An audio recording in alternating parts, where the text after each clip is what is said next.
Hello, this is Esther, and this is my first video. I thought I would start with the time I had to shun my mom. I never would have imagined that by the end of a week-long visit with my beloved mother that I would be shunning her. It was 1985. I lived in Saskatoon, Saskatchewan, and my mom lived in Selkirk, Manitoba, in Canada. I had been asking her, begging her, to come and visit us ever since we moved to Saskatoon from Selkirk in 1978, a period of 7 years. 1978 was the year of my baptism as one of Jehovah's Witnesses. It was also the same year that my husband was laid off from his well-paying job. Our family was in transition on so many levels. My kids had to change schools. I began in earnest to live as a Jehovah's Witness and also raise my kids to avoid alcohol, drugs, and other vices in which my husband at the time had been engaged. I wanted desperately to believe that the Bible would help me keep my kids clean and sober.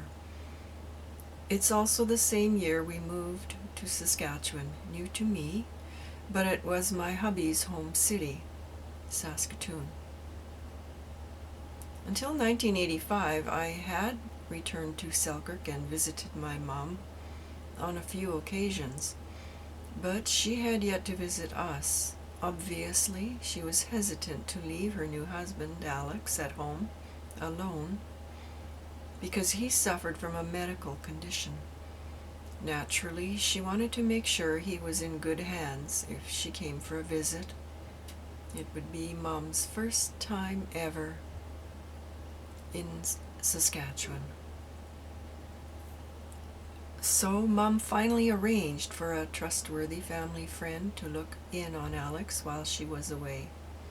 Our family was very excited when Mom finally accepted our invitation to visit us and experience our new home. Mom was eager to see us just as we were to see her. She booked a train for herself and my youngest brother, Steve, to come to the next province where we lived. And the weeks flew by until it was finally time to pick up Mom and my brother from the train station. This was going to be a very special visit. We certainly wanted Mom's very first visit to Saskatoon to be memorable. We settled Mom into our spare bedroom and got on with the business of catching her up with all the news in Saskatoon. Also, what we were missing in Selkirk. In Saskatoon, we got into a cooperative program where we were able to build our own home.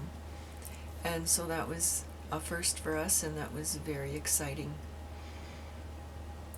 Anyway, the very next day I rounded up the kids and we went swimming at Riversdale swimming pool. Heather and Sean and I, and okay, so the kids had been taking swimming lessons, and Grandma had to witness what good swimmers they were becoming. On another day, I packed a lunch and our family had a picnic at Blackstrap Park, located a short drive out of the city. Sometimes we did things as a family. At other times, Mom and I spent mother-daughter time together. Mom and I went shopping, and we went for walks along the river. We had long talks and generally caught up on a lot of missed news. We browsed through malls together, had leisurely lunches together, explored antique shops, picked through knickknacks, and splurged on rhinestone earrings.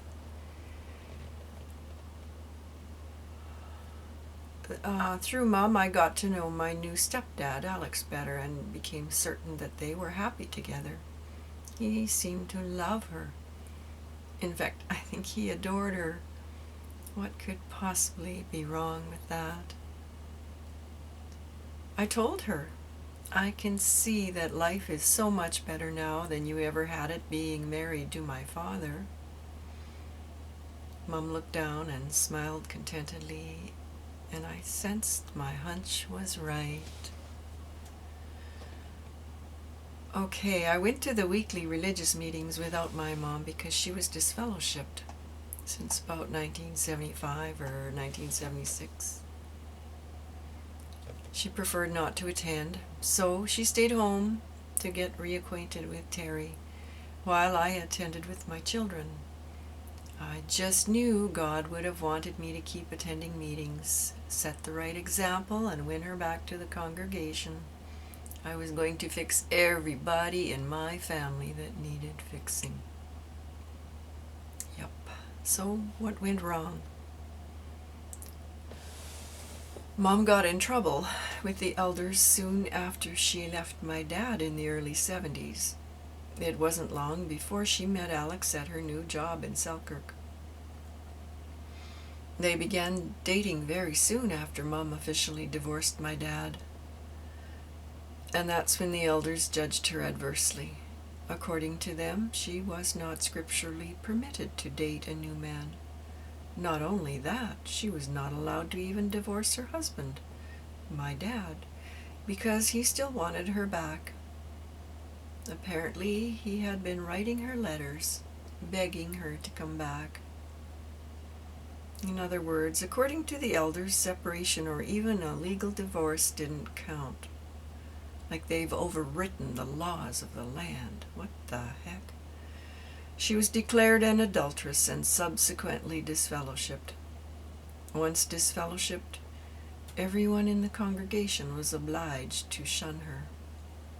And they used the scripture at 1 Corinthians 7, 10, and 11, which says, "A wife should not depart from her husband, but if she should," I hate that word, if she should actually depart, let her remain unmarried or else make up again with her husband.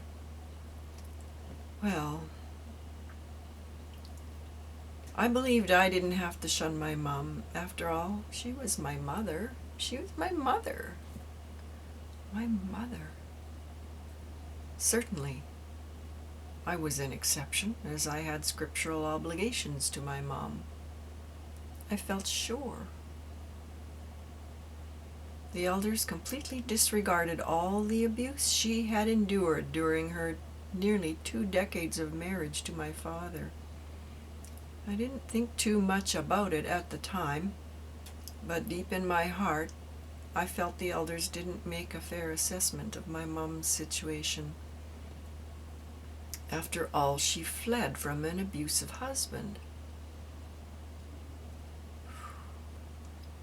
I mean, my dad beat on my mom just the same as he beat up on us kids. She was more like one of us kids than a mom. Anyway, well, word of her visit to Saskatchewan traveled fast. About a week after my mom's visit, I received a disturbing letter from one of the Selkirk elders, considered to be a family friend. Yeah, a family friend. Oh my goodness. The congregation back in Selkirk had gotten wind that my disfellowshipped mother visited with me. The elder wrote to warn me that if I didn't cut off my association with her at once, that I would be severely dealt with. You can read my letter. It's posted on my website, estherharrison.net, in a blog called Shunning Mom. What would prompt such a letter from a religious elder in my mom's hometown? I was devastated.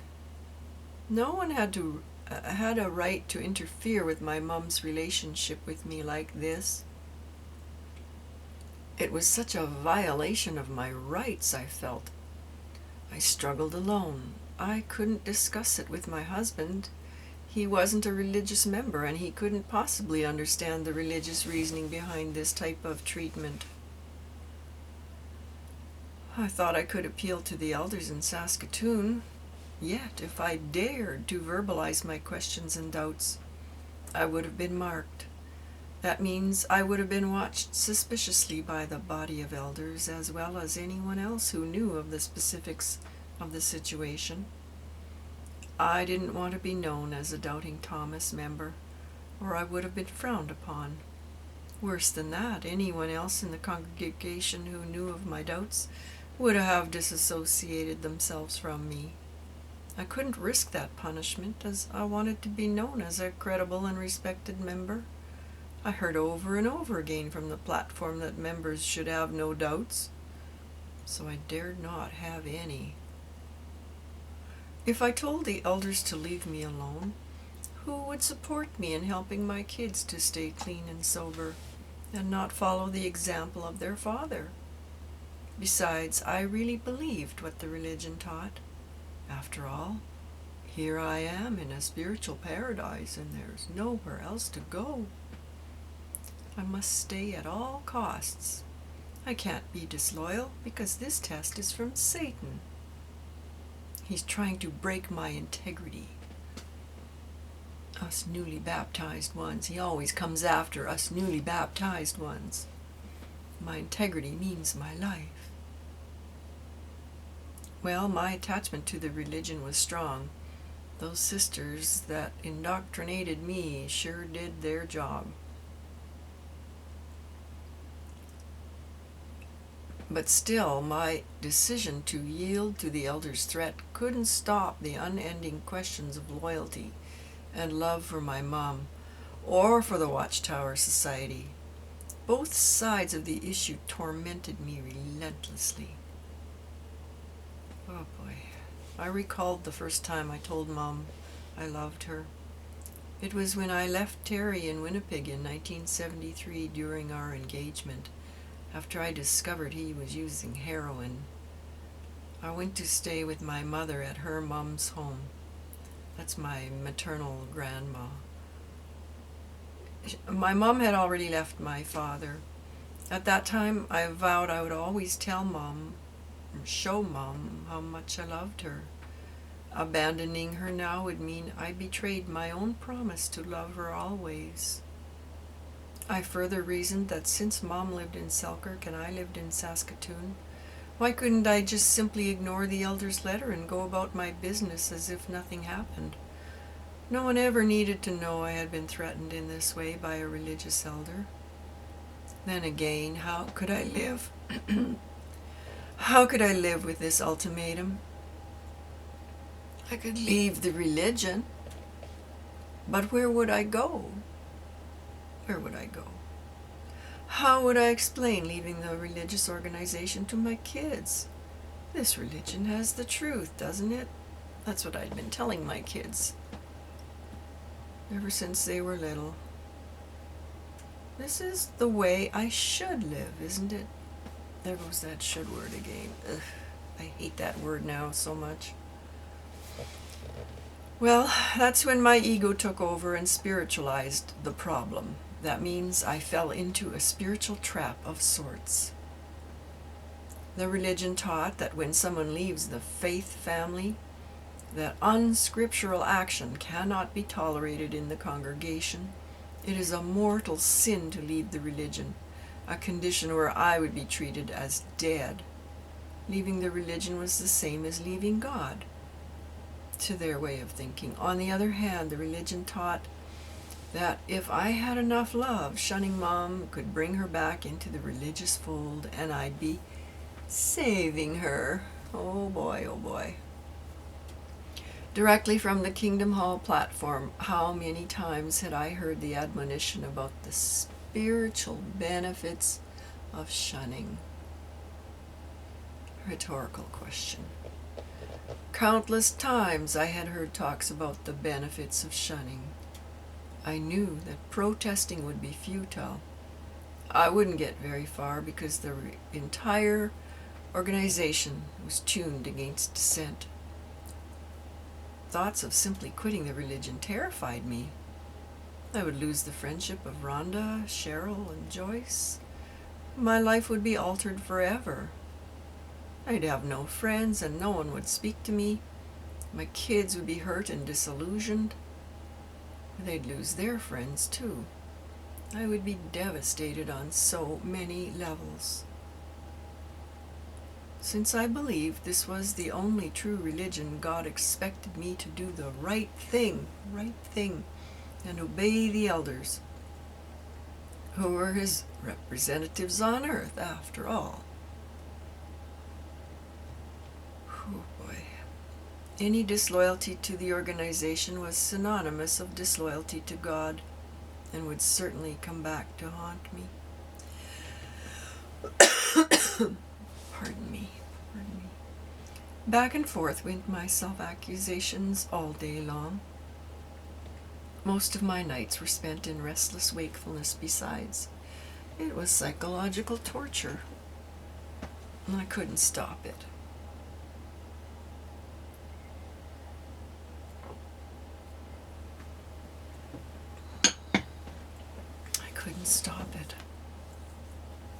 About a week later, I received a package from my mom. She always sent me little cute things of sentimental value that I loved receiving from her. Hand-crocheted lace doilies or candy dishes or Victorian ornaments that she just knew I would love. I knew what might be inside, but I dared not open the box. This was decision time. This was my big test from Satan. I gave in to the religious terror that had been instilled in me all my life. I returned the package unopened, scrawled with one word: refused. Shunning Mom had begun. My heart exploded into great sobs. I retreated to the bedroom. Hot tears spilled out. I muffled my wailing into a large white towel.